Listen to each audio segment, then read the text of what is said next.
2, 3. That's Mayfair of a hotel, £2,000, please.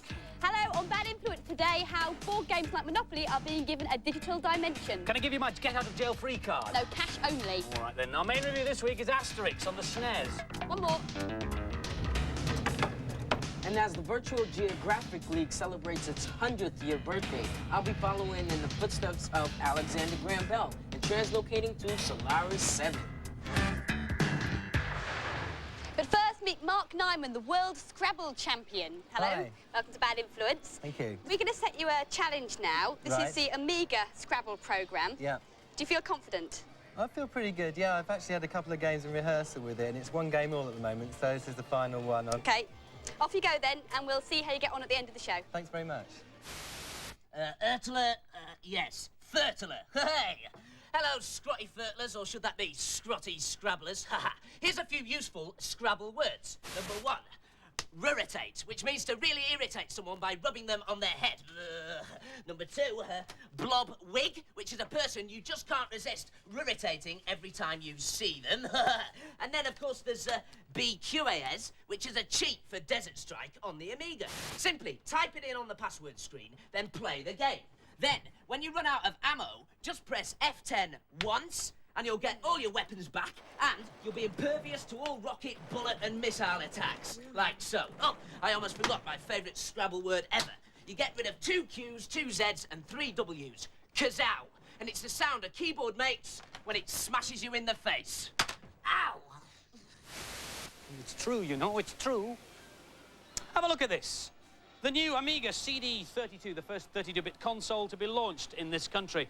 Software, well, there's not very much of it around at the moment. There are only 4 games available, but more are promised by Christmas, 80 in fact. Honest. Now, when you buy the console, you get all the usual bits and pieces, you get your mains adapter, etc., and you get this rather strange-shaped controller. Why it's this shape, I've no idea. It doesn't seem to improve playability. In fact, it's just a nuisance. You also get 2 games. You get a game called Oscar and this one, Diggers, which is, well, it takes ages to get going, and then it's really slow, and it's sort of like Lemmings, but it's nowhere near as much fun. But amazing 32-bit games are coming, they promise us. This is called Rise of the Robots, a futuristic beat-em-up that makes full use of the machine's huge palette of over 16 million colours. And, like any CD system, it makes full use of CD-quality sound and CD-quality music. And as we've said so many times on this programme before, you get a better value of game for your money on CD than you do from a floppy or a cartridge. And that's because, of course, a CD can hold so much more information. This, I'm sure you'll recognise as James Pond Robocod. But on the CD32, this game has an amazing 140 levels. I only hope they've included level codes. The comic book character Asterix is pretty popular. He sold over 20 million books, has starred in his own series of animated films, and has even got his own theme park in France. Now he's starring in his own SNES game. The year is 50 BC. Obelix has been captured by the invading Roman army, so Asterix, with a little help from the canine dog Matix, has to go and get him back. Here's Adam in ancient Gaul. This is a kind of run-of-the-mill platform game that all the companies have been coming out with for quite a while. There's not a lot to it. All you're doing is picking up objects and smacking things, but it's a lot of levels, so you can keep going for ages. You've got a pretty typical sequence here, lots of jumping around. If you look at the bottom of the screen here, Dogmatic bites the soldier, stopping him from attacking me, which is useful. As you can see here, there's a lot of jumping. That potion there makes it temporarily invincible, so you can charge through the enemy and smack them up without having to take any damage. That's another useful point. Unfortunately, you just get bored by the game. There's just all this jumping around and there's nothing to do. I mean, you just jump in here between clouds. What's the point? Here, you have to jump on the boss back to avoid being damaged by the hedge. These coins here, when you have 100 of them, will give you an extra life. A rip-off move off Mario, which the game is desperately trying to be, but doesn't cut it at all. One interesting feature is that after an hour of play, continuous, this screen comes up telling you that you want to take a break. Personally, I don't know why anyone would want to play this game for an hour continuously. There's too much jumping around, not enough to do. I wouldn't play this game unless I was getting paid for it. And seeing as this game costs £45, I'd take that £45 and buy some of the books. At least I get more fun out of them. I like the main characters, especially the dog. It's got really good graphics, but the gameplay could be better. It took me a while to get into this game, but once I did, it was quite good. And I like the setting in Roman times too. And so the final scores for Asterix. The girls gave it an average score of 3 out of 5, and the boys, well, some of them liked it more than Adam, so overall they gave it 3 out of 5 as well. I expect, like me, you were amazed to hear the news from America recently that virtual reality was in fact discovered over 100 years ago. The mysterious Virtual Geographic League have just revealed the fact that they've been exploring cyberspace since the turn of the century. But now they need more funds for research, and so they've had to open their doors to the public. And among them was our own Z Wright. It's 10:30 at night in London. It's just after lunch in Walnut Creek, California. And it's, later than I thought on Solaris 7. I'm in the headquarters of the Virtual Geographic League. It was from this very same building that some of the bravest adventurers in history set out to explore cyberspace. And I'm about to join them. All pilots for Alpha 4. Alpha 4, please report the departure area. Attention, all pilots for Alpha 4. Oh, excuse me, that's my mission.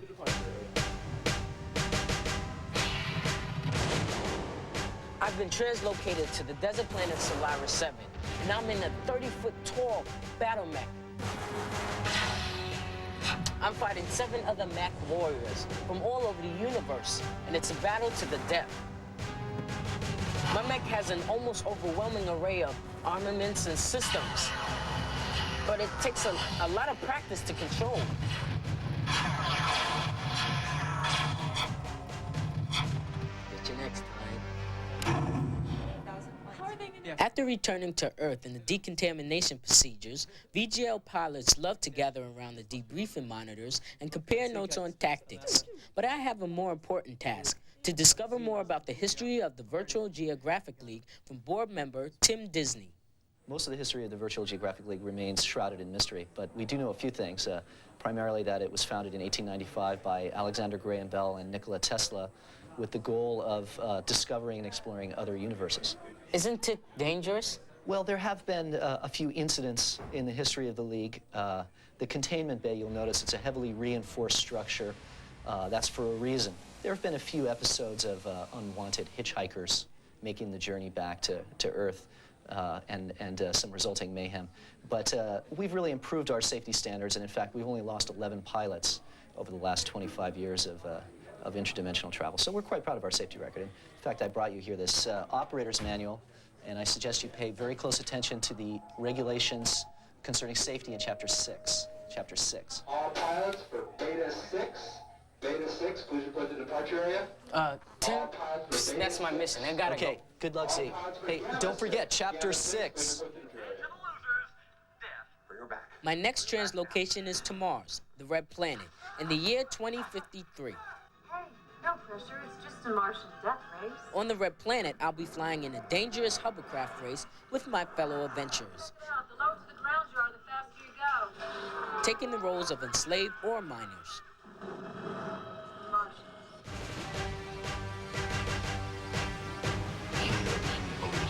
To unidentified pilots, cease and desist. This use of the vehicle is not authorized.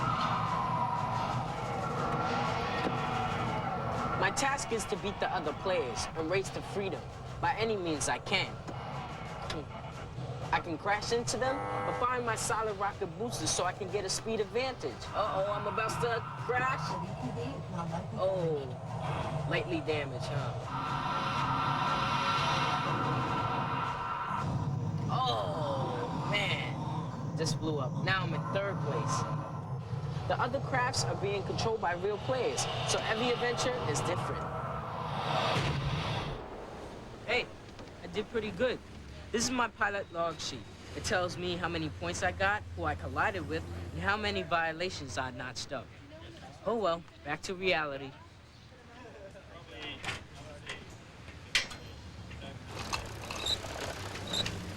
And if you believe that, you'll believe anything. There are plans to set up virtual worlds in this country too, probably next year and probably in London.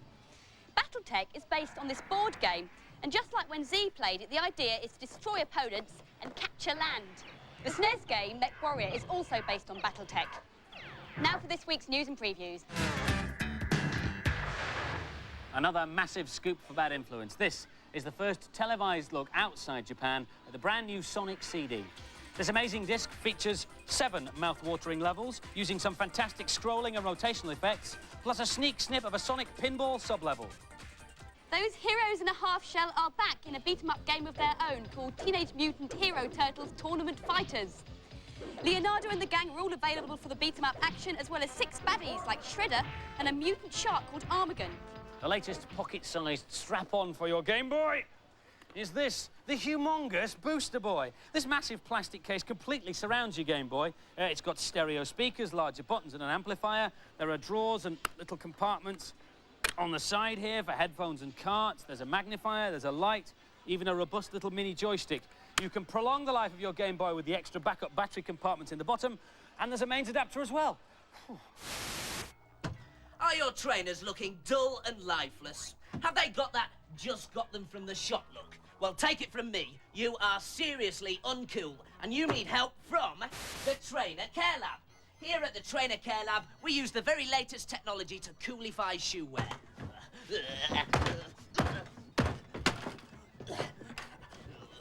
Right, fellas, while they're fermenting, here's a really cool tip for cool spot on the Mega Drive. Simply pause the game anywhere, like so, and type in ABC, BAC, ABC, BAC, and you'll be whisked straight to the end of the level, like so. Right, I think I better check my traders. A few more hours, I think, yes. Boy, you can smell it from here. Time to find out how the world Scrabble champion is getting on against the Amiga. So, who's winning?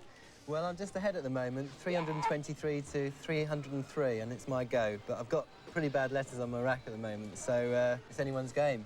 So how do you find this computer version of Scrabble? It's very tough. I'm playing on the highest level. There's 12 different levels, and half wishing I'd played on a lower level. But... Right, I'll let you get on with it now, then. Thanks very much. Andy? It's not just Scrabble that's enjoying the digital treatment. Lots of other family favourites are enjoying a new lease of life as toy companies convert their bestsellers to video format, coincidentally just in time for Christmas. This is Monopoly on the PC. Now, at first glance, it may look about as useful as a chocolate fire guide, but think about it. There are advantages to binning the cardboard in favour of the computer. There are. Well, for example, you don't have to argue with the computer about who gets to be the top hat, do you? Anyway, you can play against up to 7 other computerised characters. They've all got their own quirky little personality traits. Some of them are quite bright, and some of them are quite thick. And you can save the game so that you don't have to pack up the board like you do normally. And well, that's it, really. This is Mahjong. In this particular version of the game, the basic idea is to get rid of all the tiles by matching them up, like that's a pair. Before each game, you have to sort out the tiles and lay them out in different ways. There are loads of different ways to do this, and it takes ages. That is not a problem, however, on the SNES version of the game, which is called Shanghai 2. This is a basic pattern. Now, I'm just getting rid of the tiles by exactly the same principle. I'm finding a tile which has got 2 bare edges next to each other, clicking them on them with the joypad, and they're disappearing. And then I think I'm going to be stuck for a bit. Even old favourites like battleships have been given the full treatment. In this, the CDI version of battleships, they've tried to spice it up a little bit by putting actual sea warfare footage in the bottom left-hand corner of the screen there, which depicts what's going on, whether it's a hit or a miss, or whether the ship's sunk and so on. Hits are red, misses are white. If you sink all his ships before he sinks all yours, you've won, or vice versa. And apart from that, it's just like the game I played at school. Check. And of course, there's chess, which was the first board game ever to get computerised. It's only recently that the software has begun to appeal to anyone who's less than a grandmaster. This is Battle Chess 4000. The board is a battlefield with 32 digitised clay models acting as the pieces. Pawns trade blows with castles, and queens bash bishops to bits. And this is the manic National Lampoon chess. The crazy characters have been brought to life from digitised footage of real actors. They have raging animated battles and are pestered by the Grandmaster, who sends down all manner of weird creatures to plague them. It's more interesting than watching Short and Kasparov. But for all the technical jiggery-pokery of the computer games, for me, there's nothing better than actually arguing with Violet about whether she owes me money for the rent on Piccadilly. You do! I do you not! Do. I don't! And now for some more games reviews. Alfred Chicken on the Amiga sees our plucky hero on the trail of the Mecha Chickens, who's stolen all the eggs and also Alfred's girlfriend. Here's Lisa to unscramble the mess. When you first begin to play this game, it's difficult to control Alfred and to understand the game. But after a while of playing, you begin to master the manoeuvres. This is level 3, wood. You can tell from the pieces of wood about nails and bits of leaves. I'm now going through a secret entrance into a room where there's a flower. Now if I collect this telephone, she will give me a special weapon. which is in shape of jam. I can now fire and collect these objects for points. This game is worse than any other platform game I've played. It's very difficult to manoeuvre. This seems like a very basic game compared to some Amiga releases. It might appeal to younger players, but it didn't appeal to me. I really hate this game. The gameplay is really basic. And the scores for Alfred Chicken. The girls gave it a paltry 2 out of 5, and the boys gave it a foul 2 out of 5. Gunstar Heroes on the Mega Drive is a fierce 1- or 2-player shoot-'em-up. The story goes that an evil villain has stolen 4 magical crystals and intends to take over the world. Here's the gun-toting lead to the rescue. This is one of the best ever games for the Mega Drive. It's very fast and you don't know what's going to happen next. This is 7 Force. He's the end-level boss on level 2. Once you have defeated him, he transforms into another boss, which you have to keep defeating. At the beginning of the game, you can choose from any of 4 different weapons.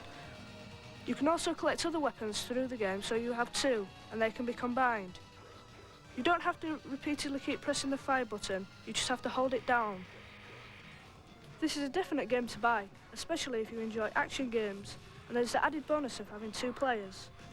I like this game, it's really good. The graphics are good as well, but it is confusing when there is 2 of you on the screen.